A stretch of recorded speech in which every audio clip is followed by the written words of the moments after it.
कोपरगाव शहरातील मोकाट जनावरांचा प्रश्न दिवसेंदिवस गंभीर बनत असून आतापर्यंत दोघांना आपला जीव गमवावा लागला आहे, तर अनेक नागरिक गंभीर जखमी झाले आहेत। या पार्श्वभूमीवर मोकाट जनावरांचा तात्काळ बंदोबस्त व्हावा याकरिता कोपरगावकरांच्या वतीनं जनआक्रोश आंदोलन करण्यात आलं। सकाळी 10:30 वाजता कोपरगावकरांच्या वतीनं छत्रपती शिवाजी महाराज यांच्या अश्वारूढ स्मारकास पुष्पहार अर्पण करून तसेच मोकाट जनावरांच्या सुळसुळाटामुळे मयत झालेल्या विकास डुमरे आणि माजी सैनिक किशोर शिंदे यांच्या प्रतिमेस पुष्पहार अर्पण करून जनआक्रोश मोर्चाची सुरुवात झाली। याप्रसंगी माजी नगराध्यक्ष पद्मकांत कुदळे, ज्येष्ठ नागरिक संघाचे विजयकुमार बंब, नगरसेविका गौरी पहाडे, शिवसेना उद्धव बाळासाहेब ठाकरे गटाचे असलम शेख, गगन हाडा, मनसेचे नेते अनिल गायकवाड, राष्ट्रवादी काँग्रेसचे गटनेते हाजी महमूद सय्यद, मंदार पहाडे, आयुब शेख आदींनी आपले मनोगत व्यक्त केले। याप्रसंगी मोकाट जनावरांच्या सुळसुळाटामुळे मयत पावलेल्या व्यक्तींना नगरपालिकेच्या वतीनं मदत जाहीर करावी, तसेच जखमींना वैद्यकीय कामासाठी मदत द्यावी, मोकाट जनावरांचा त्वरित बंदोबस्त करावा, नगरपालिकेच्या वतीनं गोशाळा बांधावी, मोकाट जनावरांच्या मालकांवर दंडात्मक कारवाई करून त्यांच्याकडून रोख दंड वसूल करावा आदी मागण्या यावेळी करण्यात आल्या। सांगितलं, खोटं सांगून मतं मिळवले आपल्या सगळ्यांची आणि 100 दिवसांमधल्या त्या 100 कामामध्ये कोपरगाव शहरातील मोकाट जनावर पकडा असंही त्यांनी सांगितलेलं असताना आज या कोपरगाव शहरामध्ये जवळजवळ 250 ते 300 दिवस झाले, 250 दिवस झाले त्यांना सत्तेत बसून, पण त्यांनी अद्यापही त्या गोष्टीचा विल्हेवाट लावली नाही। म्हणजे आपण जे म्हणतो का मोकाट जनावरांना पकडण्यासाठी मोहीम राबवली नाही, त्यामुळे कोपरगाव शहरातील 2 जवान शहीद झाले आहे। या सगळ्या गोष्टीला जबाबदार कोण आहे? आज कालपासून त्यांनी ज्या वेळेला आम्ही सगळ्यांनी आंदोलनाचं त्यांना कोपरगाव शहरात कळवलं, तर काल काहीतरी बाजारतळामध्ये जागा आहे म्हणे, त्या ठिकाणी गोशाळा बंद करणार। खऱ्या अर्थाने तुम्ही तिथे गोशाळा करणार आहे का? मग काल त्या ठिकाणी तुम्ही गेले असताना तुमच्या नगरसेवकांचे तुमच्यावर भांडणं का झाले? मग आमच्या भागात नको गोशाळा म्हणून, म्हणजे तुम्हाला पाहिजे ते तुम्ही करू शकता। कोपरगाव शहरातील नागरिकांना खोटं बोलून मतं मिळवले, सत्ता मिळवली आणि आज या कोपरगाव शहरातील नागरिकांना पुन्हा एकदा खोट्याच्या मागे जायला लावताय का या ठिकाणी गोशाळा करणार? गोशाळा करणार असेल तर करा, पण कोपरगाव शहरातील नागरिकांना विटीस करू आणि कोपरगाव शहरातील नागरिकांना सांगा मी हे काम करू शकत नाही, माझी कॅपॅसिटी नाही। सगळ्या कोपरगाव शहरातील नागरिक ती करतील। परवा दिवशी त्या कृष्णेमध्ये कार्यक्रम झाला, काय होतं त्याचा संवाद विजयन काहीतरी कोपरगाव म्हणून मोठा कार्यक्रम घेतला। त्या ठिकाणी कोपरगाव शहरातील एक दूरदृष्टी असलेले एक बिल्डर आहे नाईक साहेब, त्यांनी त्यांना फक्त एकच प्रश्न विचारला की तुम्ही जे कोपरगाव शहरामध्ये सांगितलं होतं 100 दिवसात 100 कामं करणार, ते 100 कामं जर तुम्ही केलं तर तुमचं 5 वर्षाचा प्रोग्राम होऊ शकतो, तेवढे कामं करा म्हणजे बस झालं, म्हणजे हे काय आम्हाला जास्त मोठे स्वप्न दाखवू नका। अशा प्रकारची कोपरगाव शहरामध्ये वेड्यात काढणारे एक नगराध्यक्ष आहेत। काय तर म्हणे कोपरगाव शहरामध्ये आम्ही 2-3 वेळा मोकाट जनावर पकडण्याचे टेंडर दिले पण कोणी भरले नाही। अरे टेंडर कसे भरणार? लोक आल्यानंतर तुमच्या पहिल्या राहत आमचे 4 कार्यकर्ते त्याच्यात ऍडजस्ट करून घ्या, कोण टेंडर भरणार इथं? काल परवा टेंडरचं झालं असं कळलं, पण पत्रकार बंधू हे कोपरगाव शहरातील नागरिक आहे, त्यांना माझी विनंती का त्या टेंडर मध्ये कोण कोण भागीदार आहे याची चौकशी करा। म्हणजे कोपरगाव शहरातील नागरिक मृत्युमुखी पडत असताना तुम्हाला फक्त तुमचे जे कार्यकर्ते जे बगल बच्चे ते पाठी येणारे कार्यकर्ते त्यांना कशा प्रकारचं टेंडर देता येईल यासाठी जर तुमची एनर्जी वेस्ट होत असेल तर तुम्ही काय कोपरगाव शहराचं भविष्य करणार? तुम्ही काय अशी दुष्काळांवर टीका करता? अहो आलान बोलून मोठं संपूर्ण शहरवासीय आणि ज्येष्ठ नागरिक ह्या लोकांना जो त्रास सहन होतो त्याकरता बंदोबस्त होणं अतिशय गरज आहे। त्याकरता आपण आज मोर्चा काढून नगरपालिकेला हे निवेदन देत आहोत की त्यांनी लवकरात लवकर या सगळ्या जनावरांचा बंदोबस्त करावा, कारण आतापर्यंत 2 जर बळी असे जातात तर अजून ज्येष्ठ नागरिक या नात्याने किती लोकांचे बळी जातील याचा सुद्धा सर्व गावांनी विचार करायला पाहिजे। होते का आम्ही मोकाट जनावरांचा बंदोबस्त करू, तर माझी प्रशासनाला विनंती आहे तुम्ही लवकरात लवकर या मोकाट जनावरांचा बंदोबस्त करा। कारण कोपरगाव शहरामध्ये जेवढे पण स्कूल आहे त्या स्कूलला सर्व छोटे छोटे चिमुकले शाळेत जातात, ट्युशनला सायकलीवर शाळेत जातात। उद्या जर या चिमुकल्यांना काही कमी जास्त झालं तर नगरपालिका काय करणार आहे? आमची प्रशासनाला खूप कळकळीची विनंती आहे, तुम्ही लवकरात लवकर या गोष्टीकडे लक्ष देऊन मोकाट जनावरांचा प्रश्न मार्गी लावा अशी मी विनंती करते।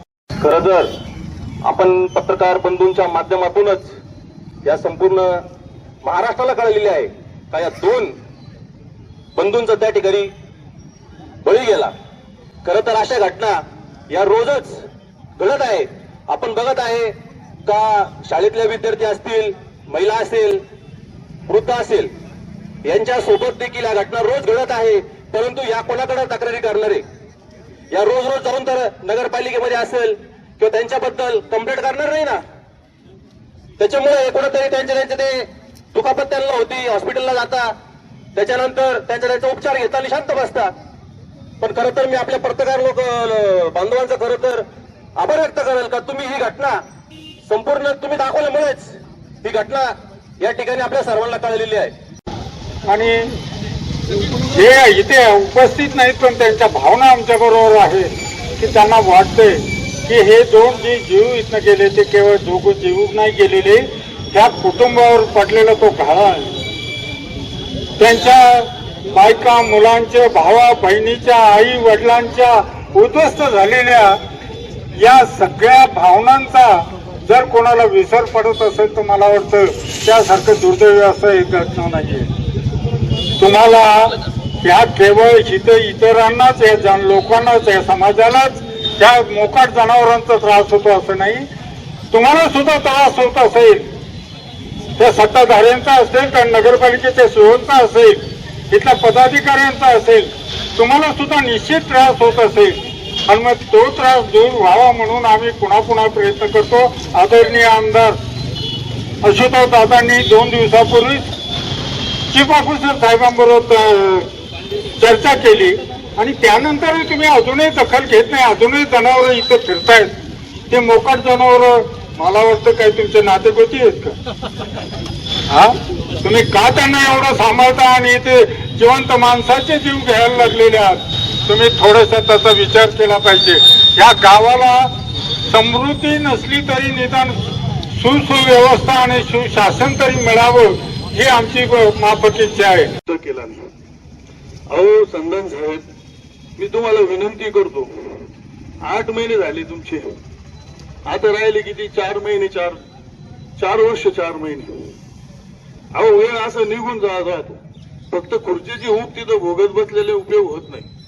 तुम्ही, आमची विनंती आहे की 100 दिवसात तुम्ही सांगितलं की 100 ढापेचे आम्ही कामं केले. 100 ढापे टाकले म्हणजे 100 कामे झाले का? तुम्हाला जर काम करायला एवढं कोपरगाव ते, आज कोपरगाव शहरात 2 आमदार आपल्याला लाभलेले आहे. दोन्ही पण तरुण आहे. तरुण आपण फक्त आपली कला दाखवायची आणि दोन्ही आमदारांना एका वेळीस आपण सांगड घालून, आज तुमचं राज्यात सरकार आहे, केंद्रात सरकार आहे, परंतु तुम्ही तेच रडत बसतात. सगळ्यात मोठा विषय प्रॉब्लेम असा आहे की तुमचे जे नगराध्यक्ष आहे ते माझे खूप चांगले मित्र आहेत. त्यांचे आणि माझे घनिष्ठ संबंध आहे. त्यांनी काय केलं, मला फोन केला, मला सांगितलं यम कमकम. म्हटलं का हो, का असं फोन का केला, मला का बोलवलं? तर त्यांनी सांगितलं माझ्या तोंडून चुकून निघून गेलं होतं म्हणे की मी 100 दिवसामध्ये कायापालट करणार, पण मी फसलो म्हणे बोलून. मग आता तुम्ही या आणि 100 दिवसात 100 बळी घेऊन टाका. म्हटलं अरे वा, मला आयता बळी भेट. मी आलो, पण शिवसैनिकांनी मला धरून आणलं. शिवसैनिक म्हणे आता झालं तेवढं पुरे झालं, आता बळी नको. त्यांनी मला धरून आणलं आणि मला जे लालूच नगराध्यक्षांनी दिलं होतं त्याच्याबद्दल मी दिलगिरी व्यक्त करतो. इथून पुढे मोकाट जनावरांनी कोणाचाही बळी जाणार नाही अशी मी आपणा सर्वांना ग्वाही देतो. धन्यवाद.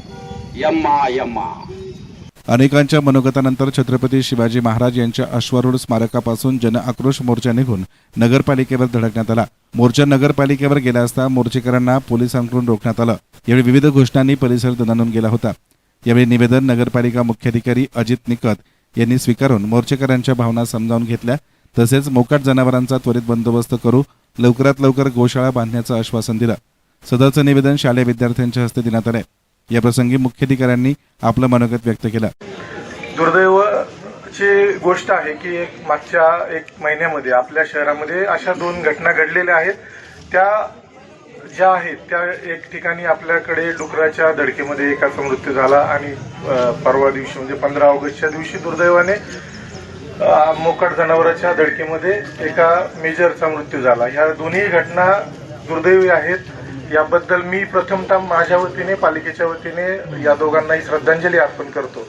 आणि प्रशासनाचं हे काम आहे की आपल्या शहरातील नागरिकांचं संरक्षण करणं. त्या अनुषंगाने आपण 8 दिवसापासून, कारण आपण 2 वेळा निविदा प्रसिद्ध केल्या होत्या, परंतु कुणाचा सहभाग त्यात न आल्यामुळे आपण पालिकेच्या वतीने कारवाई सुरू केलेली होती. परंतु पालिकेची कारवाई ही मर्यादित स्वरूपात होती, ही मी मान्य करतो. कारण आपण रोज जास्तीत जास्त 5 ते 6 जनावरं पकडू शकत होतो. त्या अनुषंगाने आपण जवळपास 4 दिवसापूर्वी 16 ते 17 जनावरं पकडले होते, परंतु काल रात्री आपण 31 जनावरं पकडलेले आहेत. आणि मी तुम्हाला आश्वासन देतो, म्हणजे हे काही राजकीय विषय नाहीये हा, कारण हा संवेदनशील विषय आहे, ही आमची जबाबदारी आहे. या अनुषंगाने या तिन्ही गोष्टींचा आढावा माननीय जिल्हाधिकारी पण घेत असतात. त्या अनुषंगाने आपण येणाऱ्या 15 दिवसामध्ये हे प्रमाण मोकाट गायांचं कसं कमी करता येईल, म्हणजे माझं टार्गेट आहे की रोज आपण 20 ते 25 जनावरं या ठिकाणी पकडू. कारण शहरामध्ये मी सगळीकडे फिरलो तर जवळपास 300 पेक्षा जास्त जनावरं आहेत आणि संख्या ही वाढतच आहे. आजूबाजूच्या ग्रामपंचायत मधून पण जनावरं येतात. आपण त्यांना पण सूचना देतोय, तिथल्या सरपंचांनाही कळवतोय. आणि जे शहरातले मोकाट जनावरं आहेत ते आपण या पुढील कालावधीमध्ये रोज मिनिमम टार्गेट आपला आहे की आपण 25 पेक्षा जास्त जनावरं पकडायचे. त्या अनुषंगाने कंटिन्यू 15 दिवस जरी आपण कारवाई केली तरी जवळपास 200 ते 250 जनावरं आपण पकडू. याने माझं असं म्हणणं नाहीये, तुम्ही जसा शब्द मागताय की शब्द मी हा देतो की अशा दुर्घटना घडल्या पाहिजे नाही, यासाठी आमचं प्रशासन. यावेळी मोर्चामध्ये यमदूताची वेशभूषा करून एक इसम सहभागी झाल्यानं तो चर्चेचा विषय ठरला. या मोर्चामध्ये मोठ्या संख्येनं कोपरगावकरांनी सहभाग घेतला होता. यावेळी कायदा सुव्यवस्थेचा प्रश्न निर्माण होऊ नये म्हणून कोपरगाव शहर पोलीस निरीक्षक उद्धव डमाळे, सहाय्यक पोलीस निरीक्षक ज्ञानेश्वर सोनवणे, पोलीस उपनिरीक्षक संतोष सोन्ने आदींसह पोलीस कर्मचाऱ्यांनी विशेष बंदोबस्त ठेवला. येसन मीडियासाठी प्रतिनिधी युसुफ रंगरेज, कोपरगाव.